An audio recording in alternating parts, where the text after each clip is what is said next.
Good morning students. आज हम करने वाले हैं क्लास 8th की मैथ्स चैप्टर 2 प्रश्नावली 2.2। इस वीडियो में बच्चों हम सॉल्व करेंगे question number 5 and question number 6। हम अपनी प्रीवियस वीडियो में क्वेश्चन नंबर 4 तक हल कर चुके हैं। तो आइए शुरू करते हैं प्रश्नावली 2.2 का क्वेश्चन नंबर 5। बच्चों क्वेश्चन नंबर 5 में है, बहुत सिंपल इसमें क्वेश्चंस हैं। आप प्रैक्टिस कीजिएगा, आपको अच्छे से समझ आ जाएंगे। ध्यान से सुनिएगा, वीडियो को अच्छे से समझने की कोशिश करिएगा, क्योंकि मैं यहाँ पे आपको एक एक चीज़ को अच्छे से समझाने वाली हूँ। ठीक है, तो क्वेश्चन नंबर 5 में आपका कि दो संख्याओं का अनुपात 5:3 है। यानी कि आपके पास जो दो संख्याओं का अनुपात है वो क्या है, 5:3। अनुपात समझते हैं आप, प्रीवियस क्लासेस में भी आपने पढ़ा था। अनुपात होता है आपका, अनुपात को इंग्लिश में कहते हैं, क्या कहते हैं बच्चों, रेशियो। क्या कहते हैं, रेशियो। ठीक है रेशियो में क्या होता है कि इसमें हमेशा जो हमारे पास जो भी नंबर्स होते हैं वो किसके फॉर्म में होते हैं, भिन्न के रूप में होते हैं। ठीक है, तो जैसे मैं यहाँ पे बोल रही हूँ कि दो संख्याओं का अनुपात 5:3 है। ये अनुपात के चिन्ह होते हैं। दो डॉट जब लगते हैं ना, ऐसे दो डॉट लगते हैं तो ये अनुपात के चिन्ह होते हैं। यहाँ पे दो डॉट लगे हैं, 5:3 है। तो इसको जब हम लिखेंगे तो इसको हम कैसे लिख सकते हैं, 5:3 को इसको हम लिख सकते हैं, मैंने बोला भिन्न के रूप में होते हैं, तो 5/3 के रूप में है। ठीक है, दो संख्याओं का, और ये अनुपात है, यानी कि इसके मल्टीपल्स में चल रहे हैं। एक 5 के गुणज में चल रहा है, यानी कि एक 5 के पहाड़े में चल रहा है, और दूसरी जो संख्या है वो 3 के पहाड़े में चल रही है ना। जब ये पहाड़े में चल रही तो पहाड़े को हम क्या कहते हैं, मल्टीप्लाई। तो जब हम मल्टीप्लाई कहते हैं, तो अगर मैं कोई भी संख्या मानूँ, हमें नहीं पता कि वो संख्याएं कौन है, तो मैं वो संख्या क्या मानूंगी, एक्स मानूंगी। कि मानो संख्या क्या, पहली संख्या क्या होगी, एक्स होगी। तो पहली किसके गुणज में बोली मैंने, 5 के गुणज में है। तो जो पहली संख्या आ जाएगी आपके पास, वो आएगी आपके पास 5x। और दूसरी संख्या क्या है, 3 के गुणज में है, क्योंकि मैंने बोला कि वो गुणज के फॉर्म में होते हैं, मल्टीप्लाई के फॉर्म में होते हैं। तो अगली संख्या आ जाएगी आपके पास 3x। ठीक है, इतना क्लियर है। पहली संख्या हमने मान ली कि 5x है, क्योंकि 5:3 में है। पहली संख्या 5x है और दूसरी संख्या क्या है, 3x है। यहाँ तक क्लियर है सबको। इसके बाद उनका अंतर, यदि उनमें अंतर 18 है, यदि उनका जो अंतर है, अगर मैं अंतर मतलब डिफरेंस मतलब माइनस। ठीक है, यानी कि उन दोनों का जो डिफरेंस है, अंतर है, वो कितने का है, 18 का है।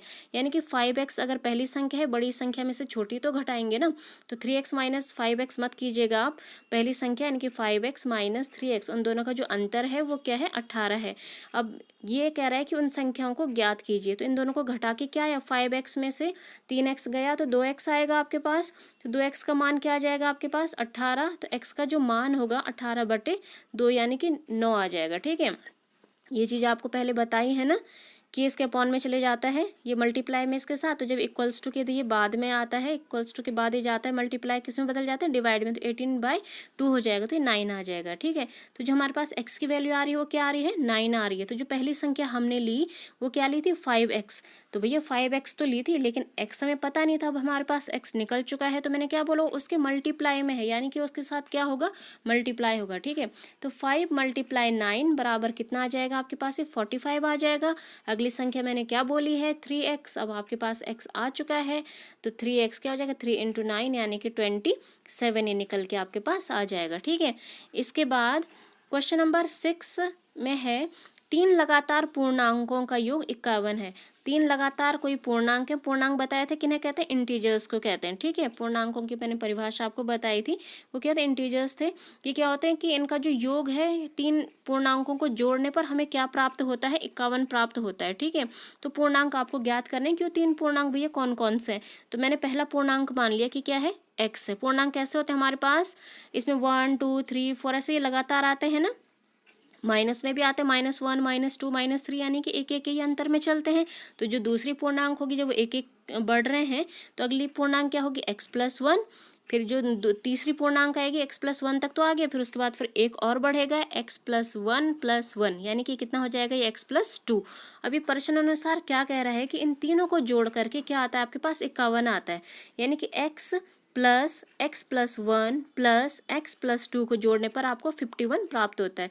अब आप क्या करेंगे, पहले सारे x को जोड़ो। ठीक है, ऐसे नहीं कि आपने सारे एक साथ जोड़ दिया, ऐसे नहीं, पहले आप x को जोड़ेंगे। कितने x दिख रहे हैं आपको यहाँ पे, देखो, 1x 2x और ये 3x, तो 3x आ गया। अब आप नंबर को जोड़िए, नंबर क्या है यहाँ पे, केवल आपको क्या दिख रहे हैं नंबर्स में, 1 और 2 दिख रहा है, बाकी तो कुछ नहीं दिख रहा है ना। 1 और 2 को जोड़ करके क्या आएगा, 3 आएगा, है ना। तो 3x + 3 इक्वल्स टू 51 आ जाएगा आपके पास, यहाँ पे कितना आ जाएगा, 51 आ जाएगा। अब 3x को आप इधर ही रहने दीजिए, और जब ये इधर मूव करेगा तो माइनस में कन्वर्ट हो जाएगा, 51 - 3 यानी कि 48 आ जाएगा।